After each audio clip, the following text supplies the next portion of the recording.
आरंग रायपुर से लगभग 35 किलोमीटर की दूरी पर स्थित छत्तीसगढ़ का एक प्राचीन और ऐतिहासिक नगर है। यह शहर अपने समृद्ध सांस्कृतिक और धार्मिक इतिहास के लिए जाना जाता है और इसकी पहचान राजा मोरध्वज से गहराई से जुड़ी हुई है। आरंग को पौराणिक मान्यताओं के अनुसार राजा मोरध्वज की राजधानी माना जाता है और इस शहर का नामकरण भी इसी से प्रेरित है। राजा मोरध्वज की कहानी। राजा मोरध्वज एक धर्मनिष्ठ, न्यायप्रिय और दानशील शासक थे, जिन्हें उनकी भक्ति और त्याग के लिए जाना जाता है। उनकी प्रसिद्धि केवल उनकी प्रजा के प्रति उनकी निष्ठा तक सीमित नहीं थी, बल्कि उनके दानशील और धर्मपरायण होने की कहानियां दूर दूर तक फैली हुई थीं।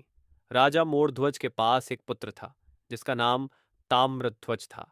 राजा और रानी दोनों अपने पुत्र से अत्यधिक प्रेम करते थे, लेकिन राजा के लिए सबसे बड़ा धर्म था और उन्होंने हमेशा धर्म का पालन करने का निश्चय किया। एक बार भगवान श्री कृष्ण और अर्जुन ने राजा मोरध्वज की भक्ति और दानशीलता की परीक्षा लेने का निश्चय किया। उन्होंने साधु वेश धारण कर राजा मोरध्वज के दरबार में प्रवेश किया। उनके साथ यमराज शेर का रूप धारण करके आए थे। दरबार में पहुंचने पर साधु वेशधारी श्री कृष्ण और अर्जुन ने राजा मोरध्वज से एक कठिन मांग की। उन्होंने राजा से शेर के भोजन के रूप में उनके पुत्र ताम्रध्वज को बलिदान के रूप में मांगा। राजा मोरध्वज के लिए यह एक अत्यंत कठिन परीक्षा थी।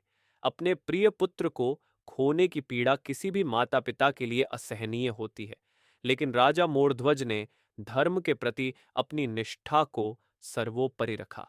उन्होंने बिना किसी संकोच के अपने पुत्र ताम्रध्वज को आरे से काटने का निर्णय लिया, ताकि वह शेर को भोजन के रूप में प्रस्तुत कर सके और साधुओं की मांग पूरी कर सके।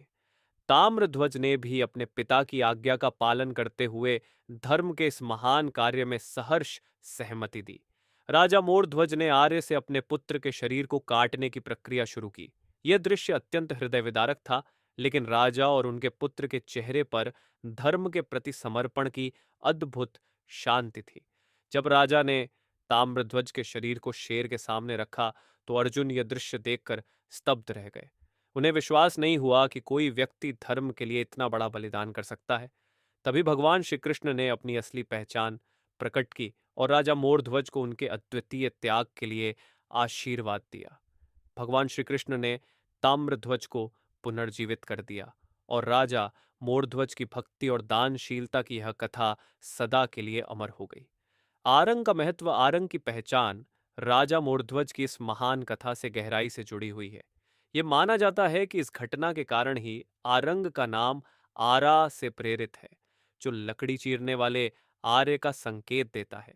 इस कथा का शहर की सांस्कृतिक और धार्मिक धरोहर में महत्वपूर्ण स्थान है। छत्तीसगढ़ के इस क्षेत्र में आज भी धार्मिक आयोजनों में आर्य से काटी गई लकड़ी का उपयोग वर्जित माना जाता है, क्योंकि यह घटना लोगों के दिलों में गहरी छाप छोड़ गई है। आरंग छत्तीसगढ़ के इतिहास में एक महत्वपूर्ण स्थान रखता है, न केवल राजा मोरध्वज की दानशीलता और धर्म पालन की इस कथा के कारण, बल्कि अपने सांस्कृतिक और धार्मिक धरोहर के लिए भी। यहाँ कई प्राचीन मंदिर हैं जो शहर के ऐतिहासिक महत्व को दर्शाते हैं। राजा मोरध्वज की यह कथा इस शहर को एक विशेष धार्मिक और सांस्कृतिक पहचान देती है, जो इसे छत्तीसगढ़ के अन्य शहरों से अलग बनाती है। निष्कर्ष। आरंग शहर राजा मोरध्वज की दानशीलता और धर्मपरायणता की अमर गाथा के साथ गहराई से जुड़ा हुआ है।